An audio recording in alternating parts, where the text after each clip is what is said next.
Edoso 19 dimu akutuni bi. Osafo hwe eye akwantempon so e de nsem abetu dwa se eye contractor bi enhwe na yenje ne dwumadi enfiri nsemu na yeto aso nso eno na kire se eye omanfo wo anyina su enso akasa afaye kuku ntise o mateso ho na nsem bi eka we ho ne de babeso so anapabere mu ITV kasebo afa enyimbre ne nti kasebo no emu nsem ankasa Oswafo hwe eye akwantempon so mekire owura Kwame Govern Agbaja ene kase no de ato eye Chief Executive Officer edema Ghana Highways Authority eye Malam Isa Ishak say eye contractor ohwe eye Bogoso Prestia dwumedi no so no onyi enfiri mu nsem contractor yi a edin da mo so ye Black Oak no onhwe na onyi te dwumedi no enfiri nsem ni nyina ekire say eye Bogoso Prestia akwan no Oshabe afi 2025 FM neno penifo so mo de omani hwa ebe ohamu ebopan mienu pe na omotimi aya amakwan no akansema opani edi ensembi atu edwa. The contractor is saying highways directed him to stop because there are no drawings. That is what he told me and the MP, the member of parliament. There is a member of parliament. This that the highway in the region. Who told him to stop? Do you tell this? No, I have not told him to stop. So they are not on site after the clearing. And that is their reason why they are not on site, because they don't have drawings.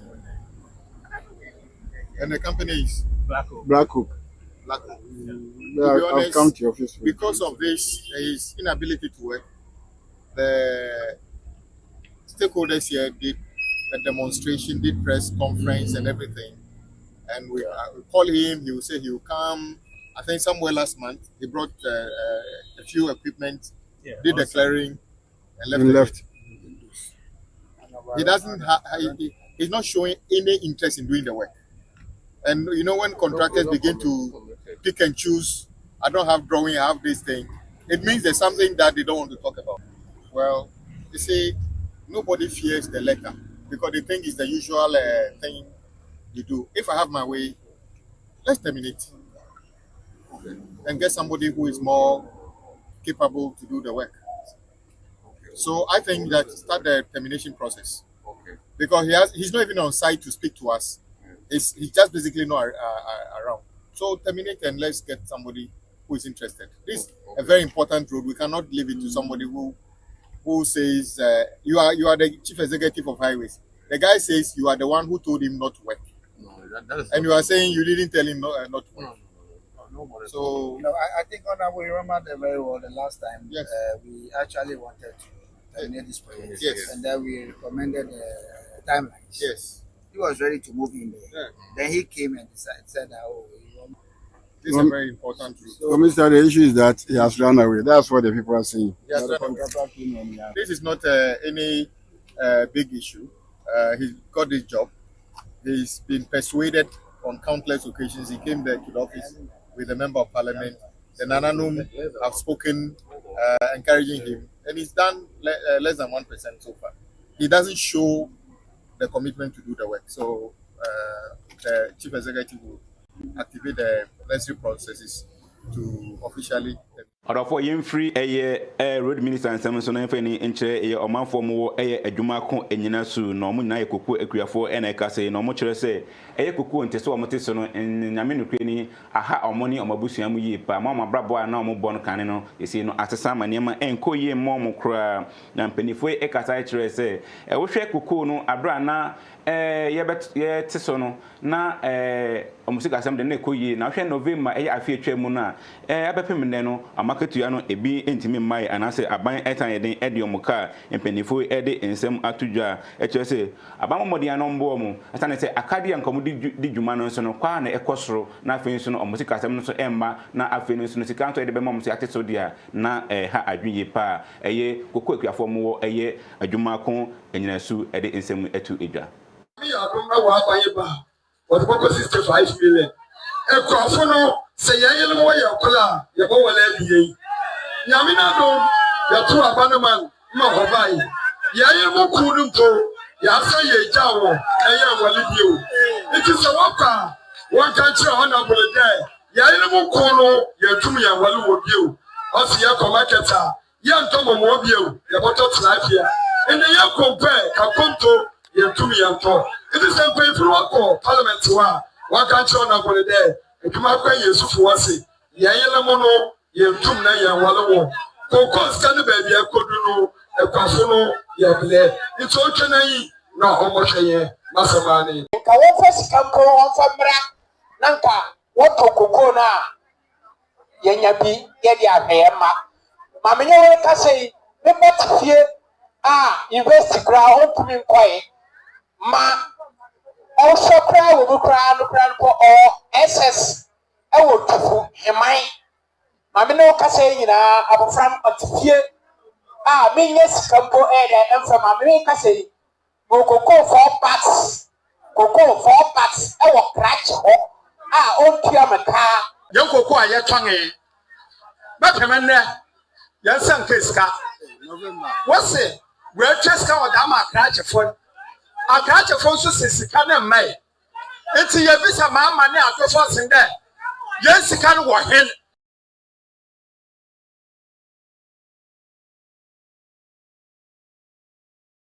and na yesika no wɔ hen na yɛto aso wɔ sɛ dwumadie no ase na ɛyɛ the ranking member ɛde ma ɛyɛ Koko committee eno wo mmarahyɛ bedwa mu a opani oda no Azekia Opoku enso ede na ne dusem etu dwa se wohwe ewiase aman san nyina dwa so a abra na ye NPP amanyoko no ete edwa so a na na adodan kwakufu no yo mampani no te ewiase na tete Koko so a na Ghana de ne da to gina bi gina na o mampani na adodan kwakufu ado akane no na obo no homode ntimi gina bia ogina na opani de nsem se etu edwa afia bia ebo no timi kosoro na tumi abafom etime kosoro na abafom yewura omampanyin anado danko akufo abreso abo no na ye $3,000 per ton oba konya no so na so teba 1,800 aso na nom wante so abo no ana ode ma yan ono kra de oba yan na bo no ye 475 enso so opeja mu akodro 3,100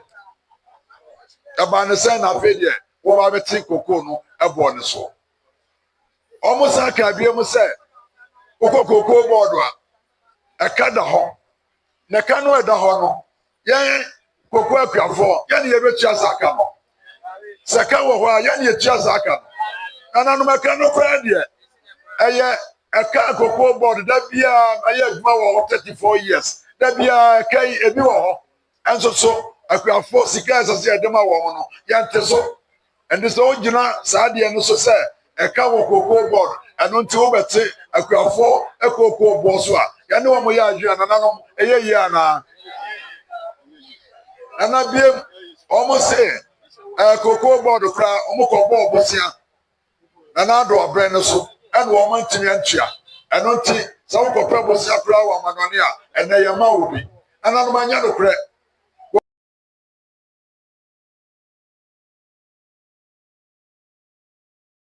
Arafo yemfa yene encheye Asante Mantemu enana eye the unit committee chairman edema omanfo mo Kenya se eno kwabre East municipality no Asante Mantemu asem na ye kan chairman wono mo edenten bi atodwa se omotwe bi da ho no mo no eya aye no ho bi ya esum afidie ma omanfo mo no mo nipa kwa muntimi nko etane se eye twene no anate bridge no enye kura ose mpenifo ni abanse omombra no be omomwa se na betimi ebe ya enkofa ohaw anase amane bia emre eye omanfo ni temamufo ewo no na eye food bridge ya make kan ho asem ade hiye ti pagia kese wewe abiade no enkwara enam ho efa so ba school mu ha no mostly no eho no bufiri ba but ensuo emuna se pe na meyam hihye no ko se ne eho no si tie no ka se aban ada penso no ya tu anamo ya delete reminder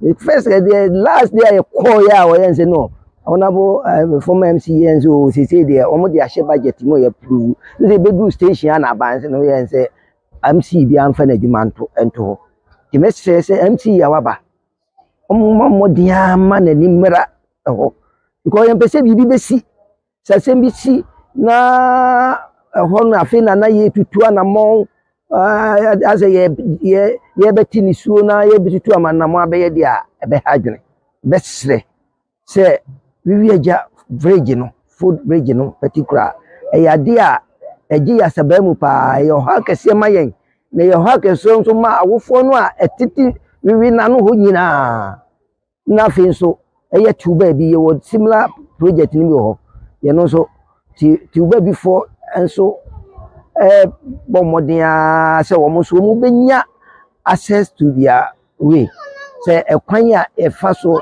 ɛfa hɔ ɛtumi pie ɛkɔfa boɔban ɛnaasɛ kwesi boɔban kwan mu no ɛyɛ simple ɛyɛ short but ɛnam sɛ ɛhɔ no ntumi ntɔɔ mu nti no yisɛ wokɔ nwanwan saa nti tuba bi fo osu wiwi agya fo nso su kanya asema nyinaa ɛni ɛda koto mu gyem.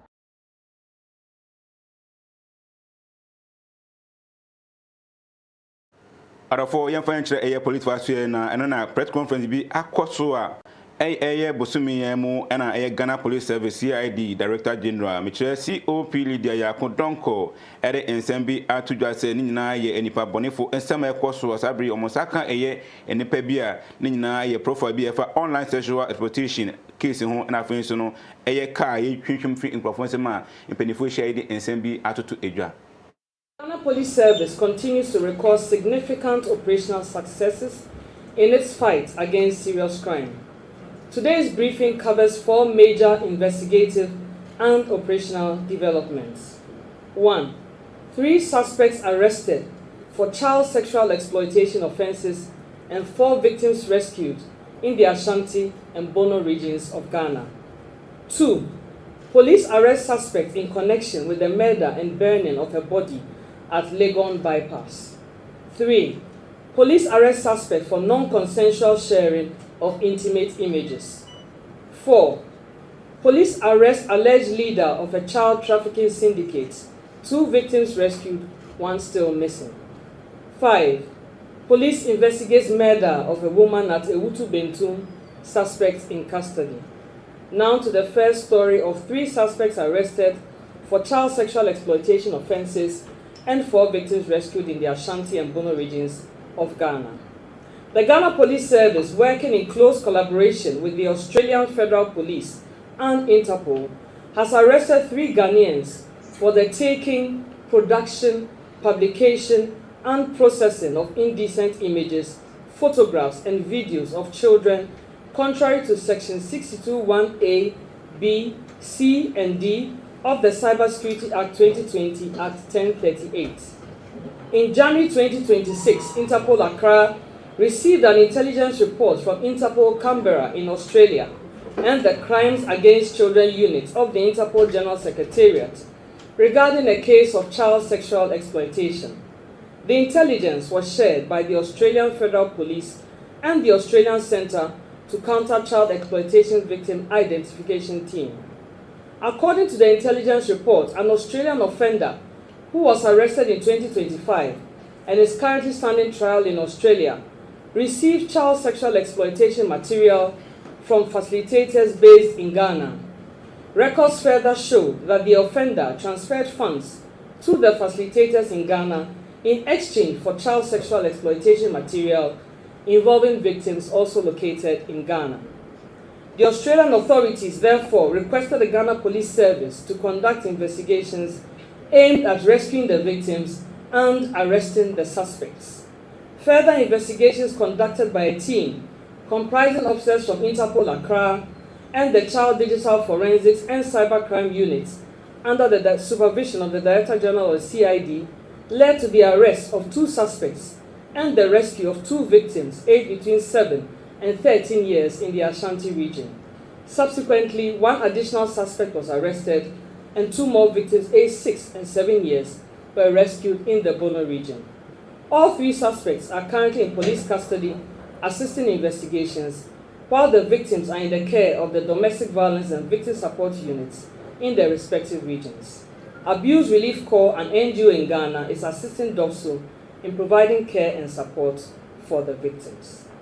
The Ghana Police Service wishes to remind the general public that child sexual abuse is a criminal offense punishable by a fine of not more than 5,000 penalty units or a term of imprisonment of not more than 10 years or both. It has come to the attention of the police administration that this type of crime is increasing because it is relatively easy to commit, difficult to detect, and financially rewarded. Sadly, in the current case under investigation, The offenders are close relatives of the victims, specifically an older brother and a mother, who ordinarily and under the law are responsible for the custody and care of the children. Orofo yemfa eninchre eye NPP akache na eno na betu dwase omaye eyensentrefo enhyiemu a ne nyina afa eye abrante bako a ye che no a ye friend David Esando a dodo na e friend Sam Toys na betu dwase oye Aguna West Constituency organizer na mo muche mo se onye secretary e de ma constituency no ene nyina che se opani e de nema bi e betu social media ne nyina afa eye social media ne nyina afa eye dum so ho a empenifo anase aban de ne kwoto emu a empenifo che se omayina ba omode NSBC etu edwa. Criminalization of free speech is becoming very, very, very excessive. David, some few weeks ago, posted on his Facebook page on a billboard with President Mohammed's picture with the inscription Dumso Asaba. Dumso is back. And some few days later, he received a message from the police CID inviting him. His lawyer Afuapa is also here with us, contacted the police CID, and then he sought permission that he was going to bring him. Before lawyer Afuapa could honor the invitation, we heard yesterday that the gentleman was whisked in a Rambo style, 3 Land Cruisers, more than 10 well-built men holding sophisticated guns, masked, wearing some military attire, some black, and then they just pounced on this man right in front of his own shop and then pushed him into a car. He was never told of the reason of his arrest. Indeed, he was not even told whether he was even under arrest. So we suppose that he was even kidnapped. And then they brought him to Accra. That was the information we had. We had several calls from the constituency, from the region. And this morning, the General Secretary leading the team, we combed around all the security institutions in Accra. There too, they sounded very dismayed that they had no knowledge about the whereabouts of our constituency organizer, David Esando. We proceeded to the National Security also, and they also made a further statement that they have no knowledge about where he was. Then to the National Signal Bureau. And they also denied knowledge of the whereabouts of the constituency organizer. But because we also, as a political party, deals with intel, eventually we were able to ascertain that our brother was being held at the National Signal Bureau and was soon transferred to BNI. Ladies and gentlemen, the danger and the dangerous precedent that this government is setting is to give room for bad and people with malicious intention to have the appetite to kidnap people in this country. Because today Ghanaians are living in fear.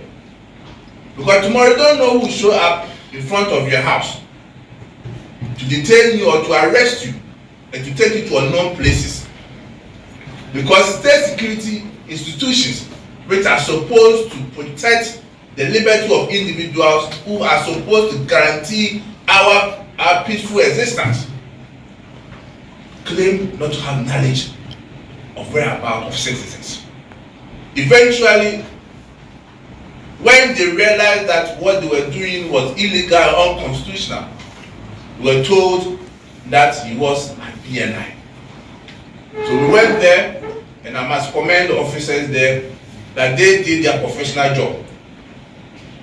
They interviewed him, they took his statement, and they gave a caution statement for us to sign, for them to release him for us.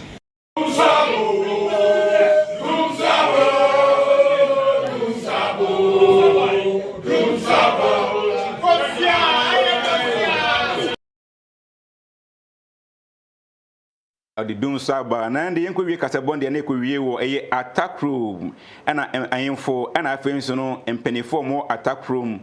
I am Mamre, any Amane, at the Amamre at the opinion, your friend, no, ni Osabu Akwe Tibo, the first Aristotium in Sufa Manche, says Abri Amamre, a man crowd at the park community. Na eno and penny for ye, Eda Mamene did Anatomoya Maneno, almost any pabe Makumaku, enum Ekanwa Muna Babe say, I informed me Abua Amaye, a Bree community one at me Ako Esuye. Mekuma Atakroma Manfro, what an animukawo. Niodi Wobio, awo Afram Mia.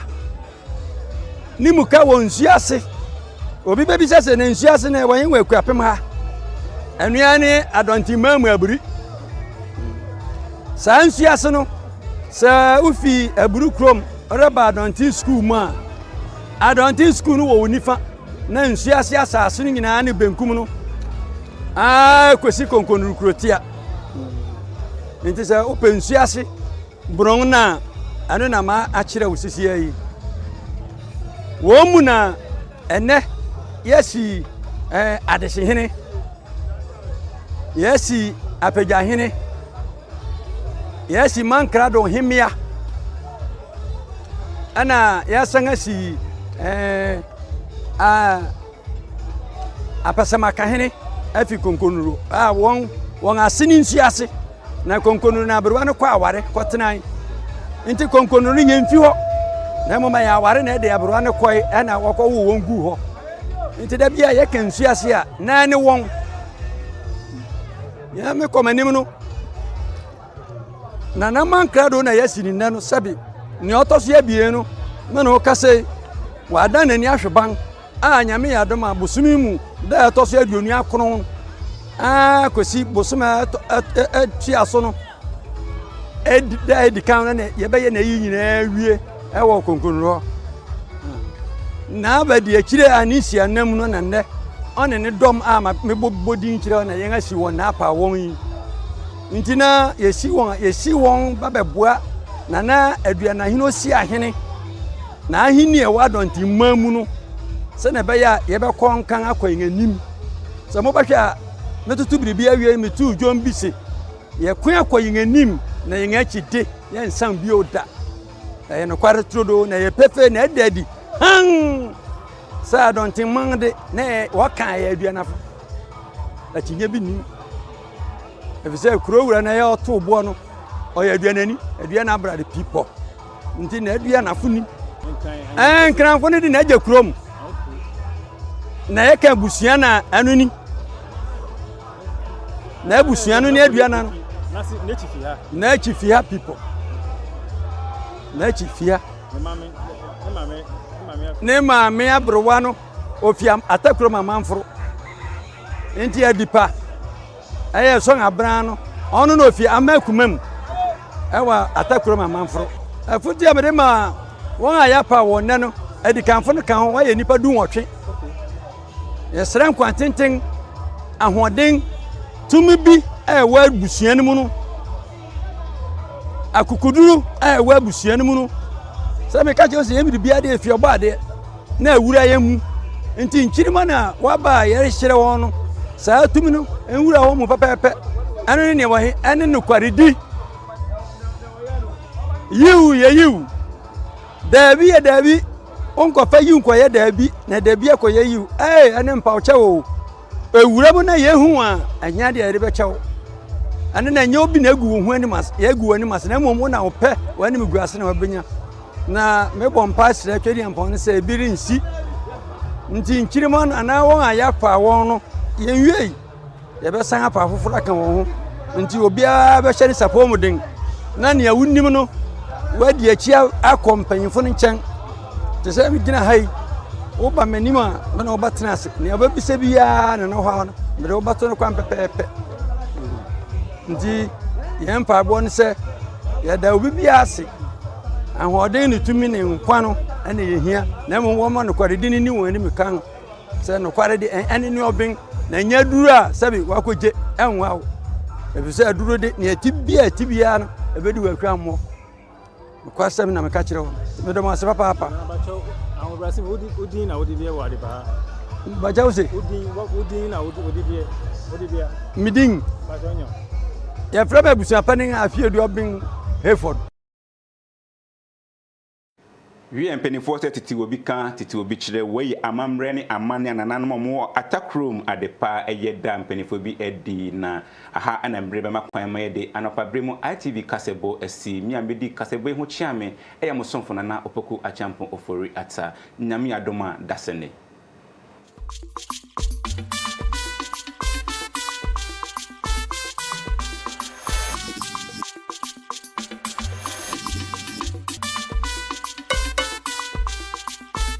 Odofo obi di abadan yen say yemo na sase ene ne dan